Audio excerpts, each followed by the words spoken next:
오늘 우리에게 주신 하나님 말씀은 신약성경 사도행전 11장 27절부터 30절 말씀입니다.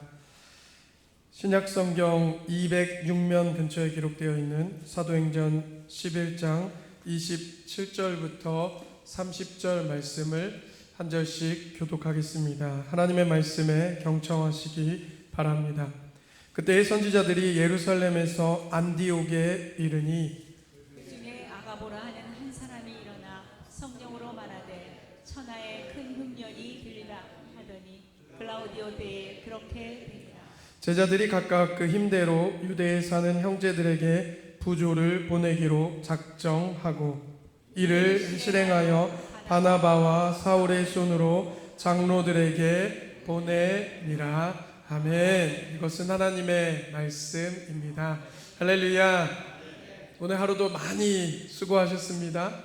날씨 가운데 지치지 않으시길 바라며 하나님 주신 은혜로만 살아가고 하나님 주신 사랑으로만 견뎌내며 이겨내는 귀하고 복된 우리들의 인생이 되길 주님의 이름으로 간절히 축복합니다. 오늘은 사도행전 29번째 시간입니다. 오늘 말씀의 제목은 그 힘대로 작정하고 라는 제목으로 여러분들과 함께 말씀을 나누어 보겠습니다.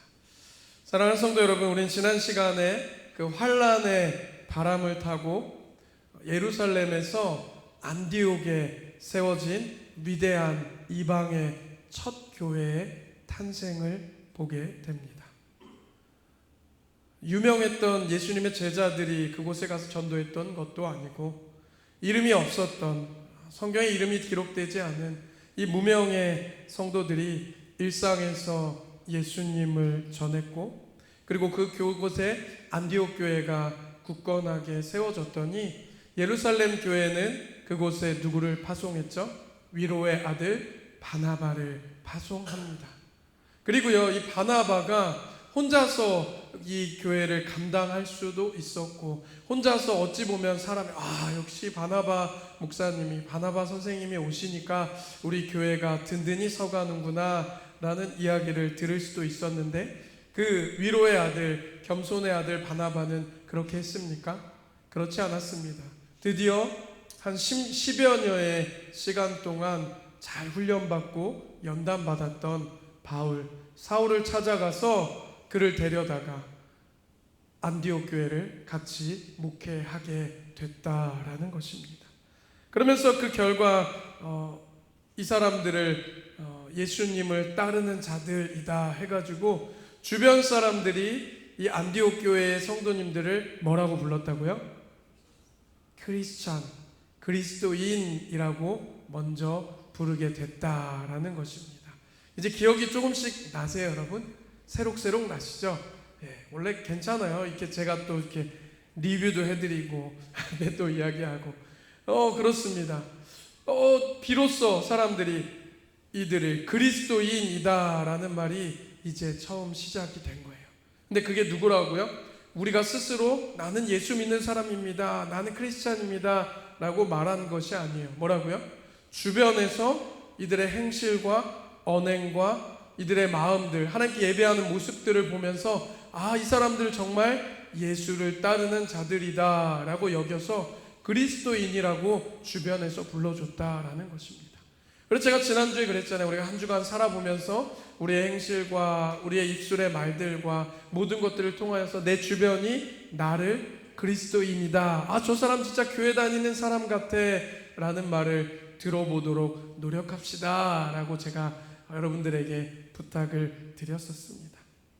이 그리스도인이라고 일컬음을 받았던 이 안디옥 교회 교인들과 이 안디옥 교회가 그 그리스도인이라는 이름을 얻은 후에 가장 먼저 행했던 공식적인 사건이 바로 오늘의 본문의 이야기입니다. 여러분, 이렇게 교회가 성장하고 그리스도인이라 주변에서 칭찬을 받고 이러면 교회는 뭐 해야 될 것 같아요? 이제 막 저 같으면 이렇게 해야 될 것 같아요. 이 교인들이 많아지고 막 자리가 없어요. 그러면 이제 막 회의를 하는 거예요. 장로님들한테 회의해가지고 예배당 자리가 없는데 어떻게 할까요? 이 교회를 건축을 새로 해야 하나요? 어떻게 하나요? 저 선프라자랑 바꿨으면 좋겠는데 뭐 이런 생각도 하고 할 수 있습니다. 안 돼요? 네. 아무도 아멘 안 해서 제 혼자 하겠습니다. 네. 뭐 이렇게 할 수도 있고, 김윤태 집사님 웃으시는 거 보니까 가능할 것 같습니다. 네. 이렇게 하고, 또 아니면은 뭐 교회에서 뭐 잔치를 벌이거나 뭐 새생명 축제를 하고 화려한 전도 축제, 아니 오늘 이 그리스도인으로 불렸고 흥왕했던 이 안디옥 교회, 예루살렘 외에 다른 이방 지역에, 사마리아도 아니고 이방 지역에 처음으로 세워졌던 이 안디옥 교회가 그리스도인이라 불리고 교회가 흥왕하고, 그리고 그곳에 목회자가 신실한 목회자 바나바와 사울이 세워져서 목회를 하는 첫 행적이, 성경에 기록된 행적은 바로 제자들이 각각 그 힘대로 유대에 사는 형제들에게 부조를 보내기로 작정하고 라는 것이 이들의 첫 사역이었다라는 것입니다. 안디옥 교회 성도들의 그들은 예루살렘 교회, 본 교회가 되는 거죠. 처음 시작된 예루살렘 교회로부터 영적인 복음의 빚을 졌고, 이제 그 모 교회가, 오늘 성경 우리가 함께 읽었지만 기근으로 어려움에 처하자 자신들의 물질을 나누어 그 빚을 갚게 됩니다. 이들은 자신의 교회를 건축하고 세우고 크게 나아갔던 것이 아니라 뭐예요? 주변을 돌아보고 자신에게 영적인 아버지 같은 교회인 예루살렘 교회를 도와주었다라는 것이 이들의 첫 공식적인 행적이고 사역이었다라는 것입니다. 그렇다면 이들의 그 모습 속에서, 그리고 이곳에 오늘 이 본문 짧은 4구절이지만 이 4구절 안에 하나님의 얼마나 놀라운 섭리와 이들의 행실이 얼마나 아름다운지 저 여러분이 함께 살펴보도록 하겠습니다. 오늘 말씀을 함께 보면은 27, 28절 말씀을 함께 보도록 하겠습니다. 27, 28입니다. 시작. 그때 선지자들이 예루살렘에서 안디옥에 이르니 그 중에 아가보라 하는 한 사람이 일어나 성령으로 말하되 천하에 큰 흉년이 들리라 하더니 글라우디오 때에 그렇게 되니라. 아멘. 아멘. 선지자 그룹들이 예루살렘에서 안디옥으로 내려옵니다. 이들이 예언을 하는 분들이었나 봅니다. 그럼 성령을 받으면 예언할 수 있습니다. 그런데 가짜들도 요즘에 많으니까 여러분 항상 늘 깨어 기도하고 조심하세요. 누가 예언 기도 해준다고 하고 뭐 이러면요, 꼭 담임 목회자나 원로 목사님께 꼭 여쭤보세요. 이게 진짜인지 아닌지 확인해 보시고 해야 합니다. 우리 영적인 분별력도 굉장히 중요하죠. 이 말세 때에 이단들이 판치고 있는 이 시대, 여러분 이단이 뭐예요? 이단 끝이 다르다라는 뜻이에요. 처음은 그럴싸하지만 끝이 다른 것이 이단이에요. 하지만 여러분, 그럼에도 불구하고 이렇게 혼란스러운 세상 속에서 건강한 교회에서 함께 예배할 수 있는 것이 가장 큰 축복임을 여러분 감사하며 살아가시길 소망합니다. 저도 늘 감사해요. 제가 있어서 이 교회가 건강한 게 아니라 건강한 교회에 저도 사역할 수 있게 해주셔서 늘 감사하고 있습니다. 여러분, 이 아가보라 하는 선지자가 예언을 합니다. 예루살렘에서 이 안디옥에 와서 예언을 합니다. 뭐라고 예언했어요? 큰 흉년이 들게 될 것이다. 큰 기근이 들게 될 것이다 라고 예언을 합니다. 그리고 오늘 말씀에 보면은 28절, 방금 읽었던 28절 마지막 부분에 글라우디오 때에 그렇게 되니라 라고 기록되어 있습니다. 글라우디오가 누군 줄 아세요, 여러분? 글라우디오? 로마의 4번째 황제예요. 글라우디오는 로마의 4번째 황제라서 AD 41년부터 54년까지 약 13년 정도 로마를 통치했던 황제인데, 이 황제 때 실제로 큰 기근이, 흉년이 들었습니다. 여기에 대해서는 고대 그리스 학자들과 제가 찾아본 책들, 수에토니우스라는 학자가 쓴 글라우디우스의 생애라는 책에 이 기근에 대해서 기록되어 있고, 그리고 유명한 역사학자인 타키투스라는 학자가 있거든요. 그리스 로마 시대 때 이 타키투스의 연대기라는 책에도 이 기근이 기록되어 있습니다. 그리고 제가 원로 목사님께 물려받은 책들 중에서 이렇게 구분했는데, 제가 가지고 있는 책이 제가 좋아하는 역사학자가 유세푸스인데, 이 요세푸스의 책들 중에 유대 고대사라는 책에도 이 글라우디오 시대 때 기근이 들었다라는 것이 역사적으로 많은 문헌에 기록되어 있습니다. 실제 역사에서는 AD 한 45년부터 48년 사이에 실제로 이 이스라엘 이 예루살렘 지역에 큰 기근이 흉년이 들어서 사람들이 먹고 살기 힘들었을 그 상황들을 묘사하고 있습니다. 지금이야 제가 늘 말씀드리지만 저장이 잘 돼 있고 뭐 예보도 하고 쌓아놓고 살지만, 여러분 이러한 2000년 전에 1년만 흉년이 들어도 어떻게 해요? 이 많은 사람들이 굶어 죽습니다. 비단 뭐 우리나라도 전 세계도 이렇게 잘 먹고 잘 산 지가 얼마 안 되죠. 한 100년 전, 150년 전만 해도 다들 힘들게 사셨죠. 우리나라가 여러분 역사적으로 세 끼를 다 먹은 지가 한 100년 정도밖에 안 됐대요. 그 전까지는 다 두 끼 아니면 한 끼를 드셔서, 예전에 조선시대 때, 조선시대 말기 때 이제 뭐 선교사님들이 찍어주신 우리나라 선조들의 사진들을 보면은 밥그릇이 얼마나인 줄 아세요? 밥그릇이 육개장 대접만 해서 밥만 이렇게 올라가 있어요.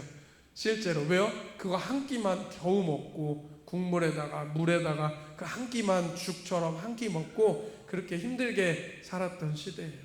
그런데 2000년 전에 아무리 문화와 이런 것이 발달해도 그때 뭐 냉장고가 있었어요? 뭐 창고가 있었어요? 아니에요. 기근이 정말로 큰 흉년이 들었습니다. 척박했고, 예루살렘 교회는 이미 핍박과 정죄로 인해 경제적인 기반이 완전히 무너지고 어려워지게 되었습니다. 그들에게 우리가 지금 살아가는 이때는, 우리는 이럴 때 뭐라고 얘기해요? 불경기라고 얘기하거든요. 불경기. 근데 이들은 불경기가 아니에요. 생존이 걸린 재앙이 내려졌다라는 것입니다. 하나님께서 이 기근이 올 것이다라는 것을 안디옥 교회에게 미리 알리신 이유가 무엇일까요? 안디옥 교회 성도들에게 이제 기근이 오니까 빨리 모아놔서 너희들이 갖고 비축해라, 이런 겁니까?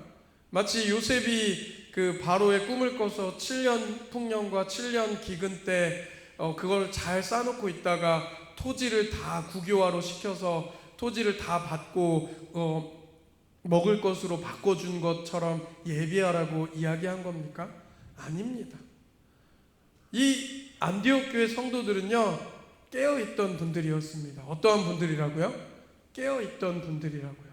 그렇기 때문에 이 아가보라는 선지자가 이제 기근이 들 것이라고 예언했을 때 이들은 어떻게 했어요?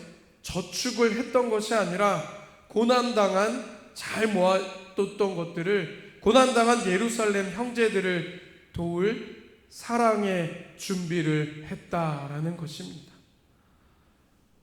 성령께서 우리들에게도 위기를 보게 하시고 가끔씩 물질을 맡길 때가 있습니다.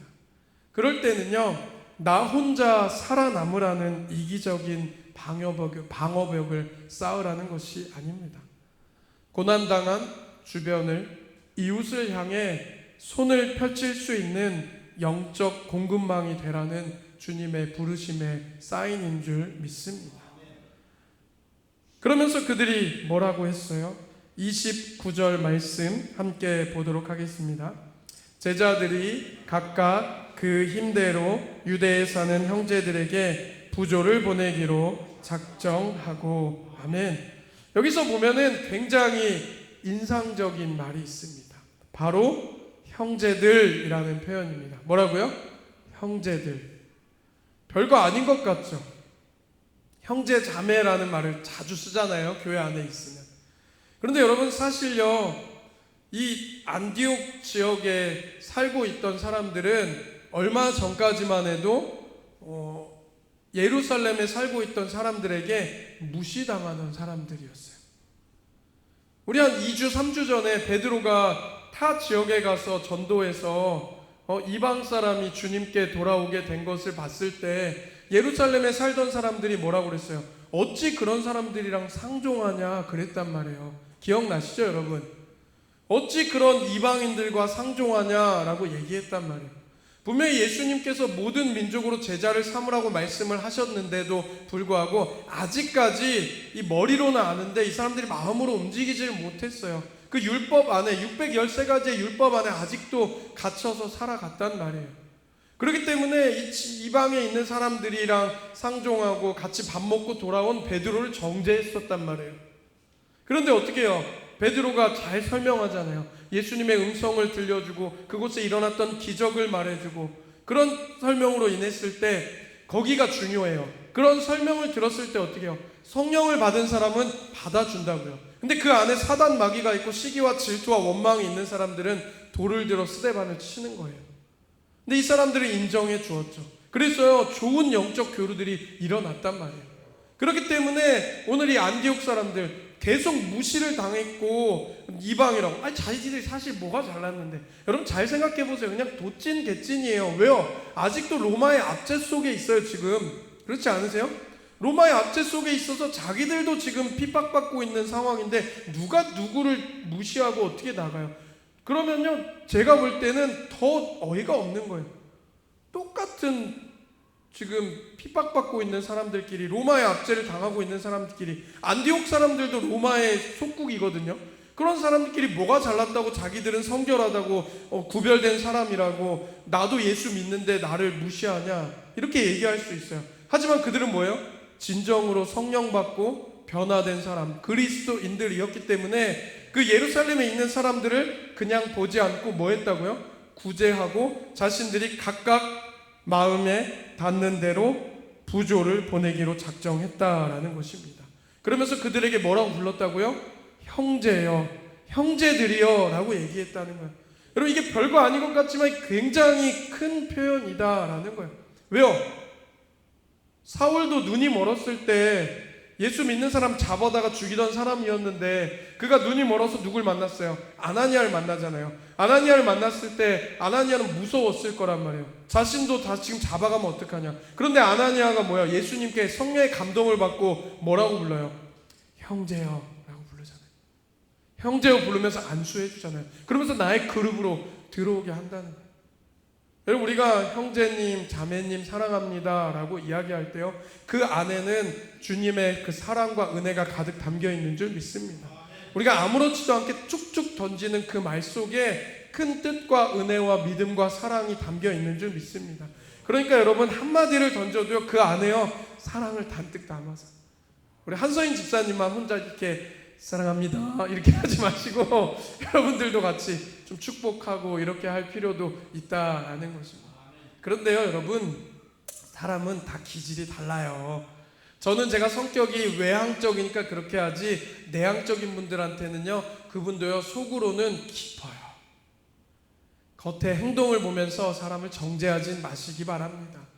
하고 싶어도 못하는 분들이 있어요. 그런데 그런 분들이요 제가 우리 교회에서 이제 지금 9월부터 목회를 해도요 아직 1년이 조금 이제 안 됐는데 속으로는 겉으로 잘 표현 못해도 속으로는 정말 잘하시는 분들이 이제 슬슬 눈에 보이더라고요. 여러분 그러니까 잘하시는 분들은 형제여 자매여 잘하시고 안 되시는 분들은 마음으로 함께 하시면 참 고마울 것 같습니다. 복음이 임하자 안디옥의 이방인들은 한 번도 가본 적도 없고 얼굴도 모르는 예루살렘의 유대인들을 향해 서슴없이 우리의 형제들이라고 부르기 시작했습니다. 이것은 인간이 만든 경계를 지우는 복음의 능력인 줄 믿습니다. 참된 연대는 관념적인 구호가 아닙니다. 지구 반대편에 있는 지체의 아픔을 나의 아픔으로 느끼고 그들의 굶주림을 채우기 위해 내 삶을 나누는 구체적인 것입니다. 그리고 또 지구 반대편에 있는 분들뿐만 아니라 지금 이 문을 박차고 나아가면 많은 어려움을 가진 이들이 있습니다. 또한 우리 교회 안에도요, 다 괜찮다고 말하지만 어려움 가지고 있는 분들 분명히 있습니다. 내가요, 영적인 눈을 떠달라고 기도하죠. 그러면 그것들이 보일 줄 믿습니다. 성경은요, 안디옥 교회의 부조가 어떻게 모금되었는지 그 방식을 아주 정확하게 기록합니다. 오늘 우리 29절 말씀 함께 한 번 더 보도록 하겠습니다. 29절 말씀입니다. 시작. 제자들이 각각 그 힘대로 유대에 사는 형제들에게 부조를 보내기로 작정하고. 아멘, 아멘. 여기서 말하는 그 힘대로라는 원어의 뜻은요, 각자의 정도에 따라서 라는 뜻입니다. 뭐라고요? 각자의 정도에 따라서. 그런데요, 중요한 것은 각자의 정도. 많이 가진 분들은 많이 드리고요, 적게 가진 분들은 그 안에서 난 적으니까 드리지 마라, 이런 뜻이 아닙니다. 여러분, 뭐 한쪽도 나눠 먹는다고요? 드셔보셨어요? 콩 한쪽 나눠 보셨어요? 오늘 예배 전에 저희 아이들이 제 방에 왔는데 깡냉이 한 개를 나눠 먹으면 되게 행복해 하더라고. 깡냉이 있어가지고 제가 전사님 방에서 몰래 하나 가지고 왔는데 그거를 한 개를 나눠 먹어도 아이들은 행복해요. 근데 여러분, 나이가 들수록, 시간이 들수록 이게 기준들이 높아져서 어떻게 돼요? 그런 것들을 볼 때 나는 뭐 없으니까 많은 사람들이 해야지. 여러분, 그게 아니에요. 여러분, 부자가 드렸던 작은 것보다 과부가 드렸던 두 렙돈을 하나님 더 기뻐하시는 줄 믿습니다. 거기서 보면 그렇기 때문에 제자들이 어떻게 했다고요? 각각 그 힘대로 작정하고 라고 했어요. 그러니까 많이 가진 사람만 부조를 해서 기근이 들었던 예루살렘 교회에 보냈던 것이 아니라 어떻게 해요? 모두가, 적은 사람은 정말 500원짜리 하나, 지금 기준으로. 왜냐면 여러분, 제가 여러분들한테 지금 헌금하라고 헌금 설교하는 거 아니에요. 왜냐면 하나님은 굉장히 정확하시거든요. 왜요? 구약시대에 보면 제사법이 있잖아요. 제사를 지낼 때도 뭐가 있어요, 여러분? 제사의 방법이 굉장히 많아요. 그렇기 때문에 화목제 같은 경우는 소 한 마리를 드리죠. 소 한 마리를 드리면요, 한 500명에서 많게는 700, 800명이 먹어요. 소 한 마리가 그렇게 된대요. 그러니까 뭐라는 거예요? 화목제를 드리면? 근데 화목제는 옵션이 있어요, 조건이. 그 옵션이 뭐냐면 그날 안에 그걸 다 처리해야 돼요. 그러니까 뭐라는 거예요? 그 소를 잡아서 하나님께 예물 드리고 뭐예요? 온 마을 잔치하라고 하는 거예요. 그런데 여러분, 그런 분들이 있는 반면에 하나님께 드리기에 어려운 분들은 뭐예요? 곡식도 드렸다는 거예요. 소 드리지 못한 사람은 정죄받는 사람이 아니고, 양을 드리지 못한 사람은 하나님께 나올 수 없는 자가 아니에요.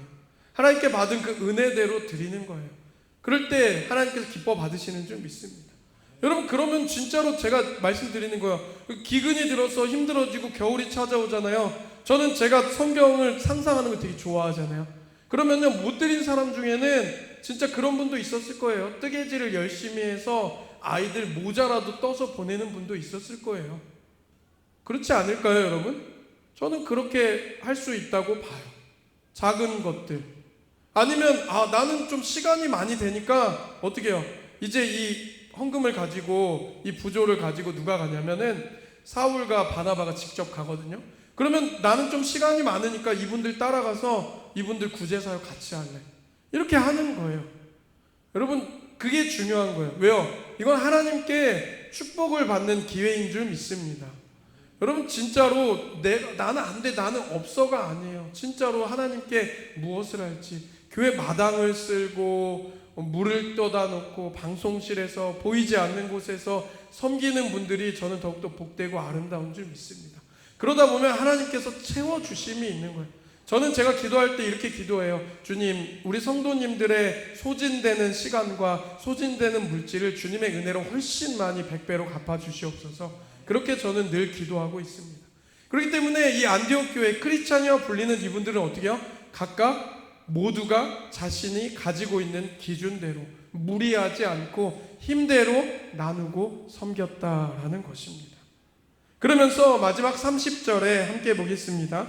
이를 실행하여 바나바와 사울의 손으로 장로들에게 보내니라 라고 써 있습니다. 그러면서 뭐예요? 이들은 철저하게 투명하게 일했던 것도 보게 됩니다. 엄청 바쁜 사울과 바나바를 어떻게 해요? 직접 보내요. 사신을 통해서 누구를 통해서 보낼 수도 있지만 정직하고 교회의 리더 되는 목회자들을 통해서 그 재정을, 그 헌금을, 그 부조를 잘 나눌 수 있도록 도왔다라는 것입니다. 그리고 여러분, 여기서 중요한 것은, 제일 중요해요. 오늘 말씀의 하이라이트인데, 누가 갔어요 지금 여기에? 누가 갔어요? 헌금을 가지고 누가 갔어요? 바나바와 누가 갔어요? 사울이 갔어요. 사울이 간 게 여러분 진짜 중요한 거예요. 왜요? 예루살렘 교회는요, 아직 사울을 믿지 못하는 사람이 많았을까요? 적었을까요? 아직도 많았어요. 변화됐어. 예수님 전했을 때 사울 죽이려고 하잖아요. 그랬을 때 사울을 어떻게 해요? 사울이 피신을 가서 자신의 고향 다소에서 10년 동안 있다가 지금 돌아와서 열심히 사역하는 거거든요. 그런데 어떻게 해요? 아직도 사람들은 에이, 그 새끼, 그 자식 변해봤자 얼마나 변했겠어. 우리 잡으려고, 죽이려고, 우리 삼촌이 그놈한테 잡아서 죽임을 당했어. 내 자녀가, 내 친척이, 내 배우자가 이놈 때문에 죽임을 당했다니까. 그런 분들이 아직도 있을까요? 없을까요? 분명히 있어요. 하나님께서 일부러 이 둘을 세워서 보낸 거예요. 화해의 도구로, 평화의 도구로, 하나님의 신실함의 도구로 이 바나바와 사울을 보내주신 줄 믿습니다. 여러분, 복음이라는 것은요, 그냥 물질만 그렇게 절대 아니에요. 복음은요, 상처를 치유하는 줄 믿습니다. 과거의 파괴자를 오늘의 위로자로 바꿔주시는 줄 믿습니다. 여러분, 사울이 그 예물을 가지고 갔을 때 예루살렘 교회가 얼마나 기뻤겠어요. 얼마나 위로가 많이 됐겠어요. 다 기근이 닥쳐서 아이들이 먹을 것이 없고 죽어가는 그 상황 속에서 자신을 핍박했던 그 사울이 겸손하게 그 예물을 가지고 예루살렘 교회에 왔을 때 그곳에 얼마나 하나님의 큰 은혜가 임하였겠냐 말입니다. 여러분, 우리 주님 살아계십니다. 우리 주님은 그렇게 일하시는 줄 믿습니다. 말씀을 맺습니다. 세상은 오늘 우리를 향해 그리스도인이라 부르고 계십니까? 그리고 우리는 그 이름에 합당한 형제의 아픔을 향해 우리의 손을 펴고 있습니까? 말과 혀로만 사랑하는 것은 세상 사람들도 할 수 있습니다. 그럼 정치꾼들이 제일 많이 하는 게 말과 혀로 사랑하는 거예요. 근데 왜 실망해요? 당선되고 나서는 말과 혀가 다이기 때문에 국민들이 실망할 때가 많은 것입니다. 말과 혀로는 뭘 못합니까? 하지만 그리스도인의 진정한 신앙은 위기가 찾아왔을 때 그 형제의 굶주림을 채우기 위해 내 마음을 열고 내 권리를 기꺼이 포기하는 실천에 입증되는 줄 믿습니다. 우리의 삶도 뜻하지 않은 어려움과 환경의 힘듦이 찾아옵니다. 물질의 어려움이, 건강의 어려움이, 여러 가지 많은 상황 속에, 관계의 어려움 속에, 그러나 주님이 우리와 함께 하시면 우리는 움켜쥐는 자가 아니라 흩어 구제하는 자가 될 수 있는 줄 믿습니다. 우리 교회가 우리 교회만, 우리의 안위만을 구하는 이기적인 방주가 아니라 늘 열려 있어서 고난당하는 이웃과 열방을 향해 오늘 말씀의 제목처럼 그 힘대로 작정하여 사랑을 흘려보내는 참된 그리스도인의 공동체가 되기를 주님의 이름으로 간절히 축복합니다. 오늘 주신 말씀 생각하며 우리 나주님의 기쁨 되기 원하네 함께 찬양하고 기도하며 나가도록 하겠습니다. 나주님의